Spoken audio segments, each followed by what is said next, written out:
Assalamualaikum warahmatullahi wabarakatuh. Sebelumnya perkenalkan, nama saya Nurul Magfirah dari kelas 4D dengan 3 NIM terakhir 197. Pada video kali ini saya akan membahas materi tentang gadai syariah atau rahan. Untuk mempersingkat waktu, saya akan memulai pembahasan materinya. Untuk pembahasan pertama yaitu pengertian gadai syariah atau rahan. Ada dua istilah.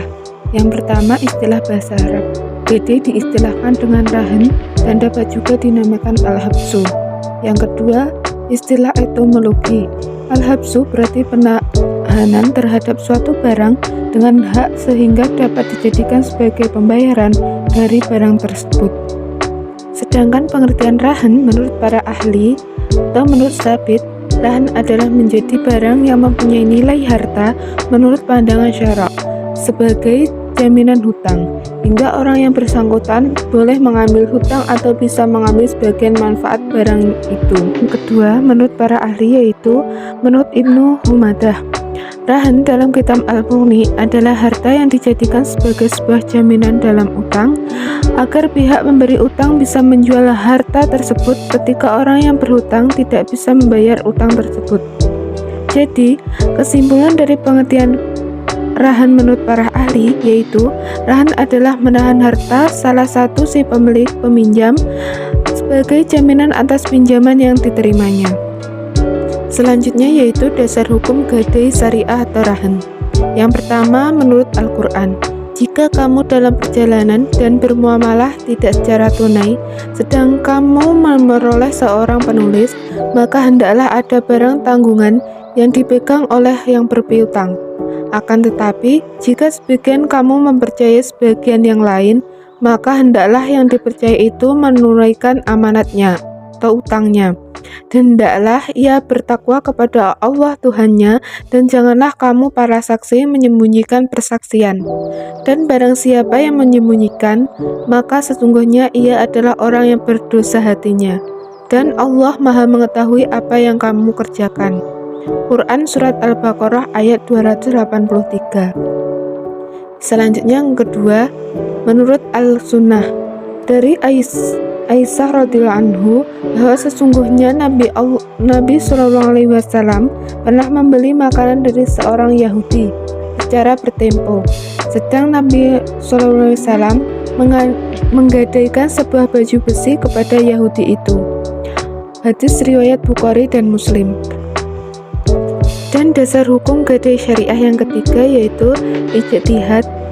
Asy Syafi'il mengatakan Allah tidak menjadikan hukum kecuali dengan barang yang berkriteria jelas dalam serah terima. Mazhab Maliki berpendapat gadai wajib dengan akad atau setelah akad. Orang yang menggadaikan atau rahan dipaksakan untuk menyerahkan brok atau jaminan untuk dipegang oleh yang memegang gadai atau murtahin. Selanjutnya yaitu rukun gadai syariah atau rahan. Yang pertama yaitu ar-rahin yang menggadaikan. Syaratnya yaitu orang yang telah dewasa umurnya, berakal, bisa dipercaya dan memiliki barang yang digadaikan. Yang kedua, al-murtahin atau yang menerima gadai. Syaratnya yaitu orang bank atau lembaga yang dipercaya oleh rahin untuk mendapatkan modal dengan jaminan barang gadai. Yang ketiga yaitu al-marhun atau barang yang digadaikan. Syaratnya, barang yang digunakan rahin untuk dijadikan jaminan dalam mendapatkan utang. Yang keempat yaitu al-marhun bih atau utang. Syaratnya, sejumlah dana yang diberikan murtahin kepada rahin atas dasar besarnya tafsiran marhun. Yang kelima yaitu sighat, ijab, dan hobul. Syaratnya yaitu kesepakatan antara rahin dan murtahin dalam melakukan transaksi gadai. Syarat untuk gadai syariah atau rahan. Yang pertama yaitu orang yang bertekad. Yang kedua sighat. Yang ketiga marhun bih atau utang. Yang keempat yaitu marhun atau barang yang dijadikan agunan. Adapun sifat gadai syariah atau rahan, ulama Hanafiyah dan Syafi'iyah dan Hanabilah berpendapat bahwa akad rahan bersifat lazim atau mengikat hanya bagi pihak rahin. Setelah barang jaminan marhun diserahkan kepada murtahin, kemudian dikuasai oleh hod, dengan demikian rahan diperbolehkan menarik kembali atau membatalkan akad sebelum terjadinya hod. Argumentasinya adalah penegasan farhum mahbudah sebagaimana termasuk dalam surat Al-Baqarah ayat 283 sebagaimana dikutip, adapun bagi murtahin kedudukan rahan bersifat ghair lazim atau tidak mengikat. Oleh karena itu baginya diperbolehkan kapan saja ia membatalkan akad rahan. Perbedaan gadai syariah atau rahan dan gadai konvensional. Menurut gadai syariah, yaitu yang pertama, biaya administrasi menurut ketetapan berdasarkan golongan barang. Yang kedua, 1 hari dihitung 5 hari. Yang ketiga, jasa simpanan berdasarkan taksiran. Yang keempat, jasa jaminan dihitung dengan konstanta dikali taksiran.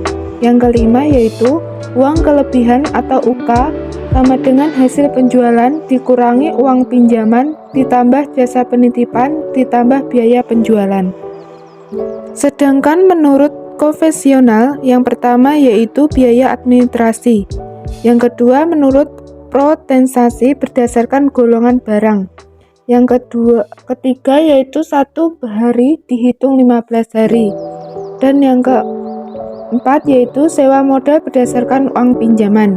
Yang kelima, sewa modal dihitung dengan prosentase dikali uang pinjaman atau UP. Yang keenam yaitu uang kelebihan atau UK sama dengan hasil lelang dikurangi uang pinjaman ditambah sewa modal ditambah biaya lelang. Yang selanjutnya yaitu contoh kasus transaksi akuntansi gadai syariah atau rahan, yaitu Nyonya Wulan memiliki kebutuhan mendesak dan membutuhkan dana untuk biaya sekolah anaknya. Pada tanggal 5 April 2022, Nyonya Wulan pergi ke Penggadaian Trenggalek dengan membawa barang berupa kalung dan cincin yang dimilikinya untuk digadaikan. Menurut juru taksir, emas yang dibawanya itu memiliki nilai sebesar 2.500.000. Masa pinjaman yang diberikan yaitu 90 hari dan dapat dilunasi pada tanggal 4 Juli 2022. Adapun untuk biaya administrasinya adalah 10.000. Penyelesaian perhitungannya yaitu pegadaian syariah. Pinjaman yang diberikan sama dengan nilai taksiran dikali 90%. Jadi 2.500.000 dikali 90%. Hasilnya yaitu 2.250.000. Biaya administrasinya yaitu sebesar 10.000. Biaya ijarah sama dengan nilai taksiran per 10.000 dikali 90 dikali jangka waktu per 10. Jadi 2.500.000 dibagi 10.000 dikali 90 dikali 90 per 10. Maka hasilnya yaitu 22.500 dikali 9.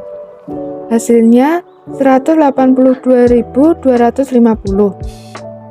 Uang yang harus dibayarkan oleh rahin untuk melunasi pinjamannya setelah 90 hari jatuh tempo adalah uang pinjaman sebesar 2.250.000, biaya ijarah 182.250, angsuran yang harus dibayar oleh rahin setiap bulan adalah 2.250 dibagi 3, hasilnya 750. Maka angsuran yang harus dibayar oleh rahin setiap bulannya yaitu sebesar 750.000. Sebagai penutup, saya ingin mengutip pernyataan dari Walt Disney. Ia mengatakan, semua impian pasti bisa Anda wujudkan jika Anda memiliki keberanian untuk mengejar mereka. Artinya, jika Anda punya impian, maka genggam impian tersebut, yakini dan kejar, percayalah bahwa impian Anda pasti bisa Anda wujudkan. Terima kasih, dan apabila dari saya ada kesalahan kata, mohon dimaafkan. Sekian dari saya. Wassalamualaikum warahmatullahi wabarakatuh.